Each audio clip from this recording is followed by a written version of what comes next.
Presiden Joko Widodo menghadiri peringatan hari ulang tahun ke-56 ASEAN di Gedung Sekretariat ASEAN Jakarta Selasa 8 Agustus 2023. Jokowi menyebut kondisi ekonomi global yang belum pulih menjadi tantangan bagi ASEAN untuk bersatu. Ekonomi global belum sepenuhnya pulih, rivalitas semakin tajam, tapi saya yakin kita semua percaya ASEAN mampu, asalkan ASEAN bersatu. ASEAN adalah contoh keberagaman yang harmoni, yang saling melengkapi dan menguatkan. Perbedaan antar negara ada, tapi tidak menjadi halangan kita untuk mewujudkan tekad dan cita-cita ASEAN. ASEAN harus bisa menjadi epicentrum of growth yang memberikan manfaat yang lebih bagi rakyat di kawasan dan dunia. Dan ASEAN memiliki aset kuat untuk itu. Pertumbuhan ekonomi, bonus demografi, dan kepercayaan dunia terhadap ASEAN sebagai kawasan dengan kesempatan ekonomi terbaik.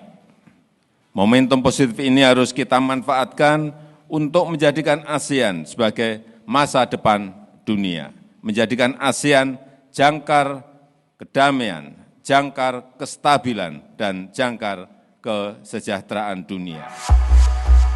Presiden Jokowi juga menekankan soal perdamaian saat pembukaan ASEAN Intercultural and Interreligious Dialogue Conference 2023 di Jakarta kemarin. Jokowi merujuk pada Global Peace Index 2023 menyebut saat ini konflik global semakin kerap terjadi.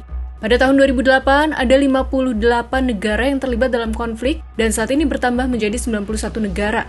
Angka kematian akibat konflik global pun meningkat menjadi 238.000 jiwa. Tak hanya itu, dampak ekonomi dan dampak kerugian ekonomi naik 17% menjadi 17,5 triliun dolar AS atau setara 13% dari produk domestik bruto global.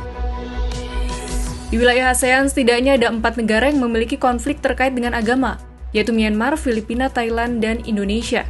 Di Myanmar sejak 1982 terjadi kekerasan terhadap etnis Muslim Rohingya. Di Filipina, konflik Moro terjadi pada 1970 berujung pada pembantaian yang menewaskan 60 komandan Muslim Filipina. Selanjutnya konflik Patani, yaitu gerakan separatis oleh kaum minoritas Islam di Thailand Selatan. Terakhir di Indonesia ada konflik Poso, Ambon, dan penolakan pembangunan gereja.